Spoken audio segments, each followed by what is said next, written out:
Epic Games is now on Android, a built-in retro emulator and terrible UI bugs. The new GameHub 6 beta is out. Today we're breaking down what's new, why half of the Epic games won't launch, and wherever you should update right now or wait for a stable release. Let's get into it. For now you can only grab the beta from the official GameHub website. I will leave the link in the description. Download the APK and install it as usual. Link your GameHub and Steam accounts and now Epic Games. The first and very important UI update is a portrait mode. Previously the app only worked in landscape. For Samsung owners this was a massive pain. The One UI launcher doesn't allow adding home screen shortcuts in landscape mode, so pinning a game for quick access was impossible. Now this problem is solved.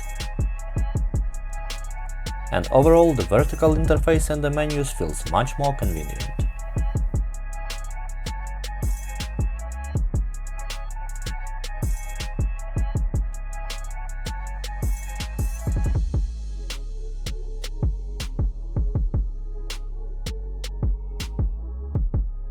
The killer feature of this update is Epic Games support.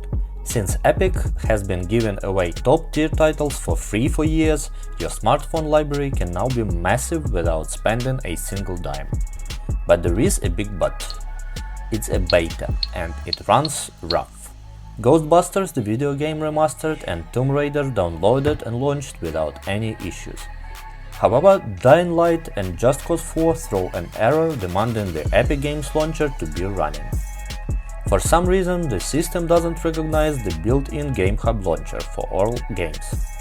We have to wait for a fix in the release version, and until then you'll just have to use trial and error to see which games from your library actually work.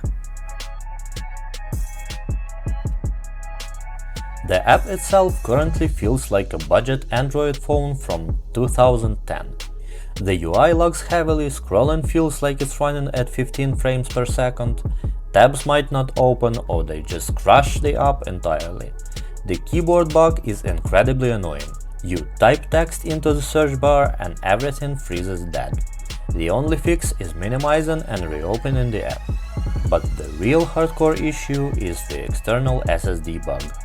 I plug my drive into the phone, everything works fine. I open GameHub, the system asks for storage access permission, I tap yes and hit a black screen. The smartphone freezes and after a while it goes into a hard reboot. This is an absolute fail. They also reworked the settings menu. The old PC game settings had been renamed to PC Engine settings and meshed into the long page. Sure, everything is right in front of you, but it takes getting used to. On the bright side, they brought in the new Proton 11 RAM 64X. Games won't magically run twice as fast, but thanks to updated DXVK and VKD3D translators, DirectX 11 and 12 titles should run more stable with fewer visual artifacts.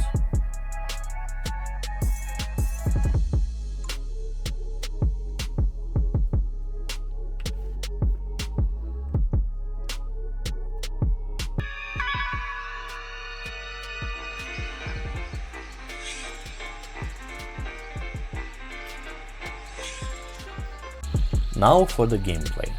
Ghostbusters runs great, but another critical control bug popped up. Multitouch on a screen is completely broken. I can't run with the left stick and pan the camera with the right stick at the same time. They only register one by one. Playing shooters without a gamepad is really impossible right now. Even my S25 Ultra struggles with this, so it's definitely not a performance issue. Let me know in the comments if multitouch is working for you on your smartphones. On the flip side, they upgraded the overlay. They added various touch controls layouts. Even better, you can create your own perfect layout for something like GTA 4 and share it with the community. That's a genuinely cool feature.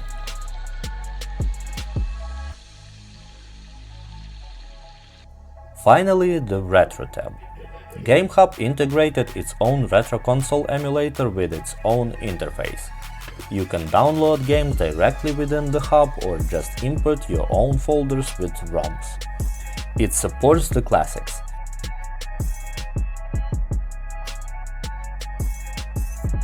The process is incredibly simple.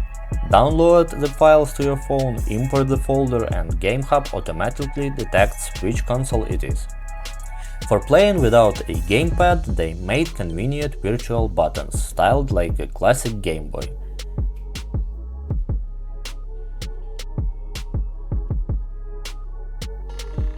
GameStore philosophy of play anywhere finally makes sense. You no longer need to keep 5 different emulators on your phone, everything runs in one hub. Do you guys think smartphone hardware and developer enthusiasm will be enough to see stable integration of PS3 or Xbox 360 emulators here in the future? Drop your thoughts in the comments.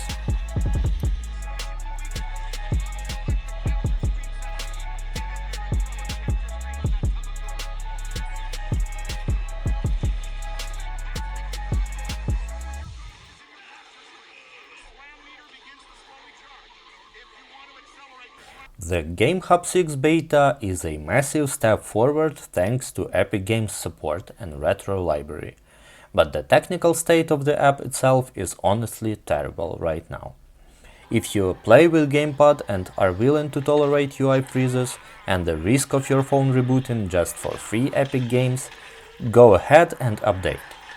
If you play on a touchscreen, the lack of multitouch will absolutely destroy your gameplay. So you're better off staying on a stable version. Subscribe, leave a like, and I'll see you in the next tests.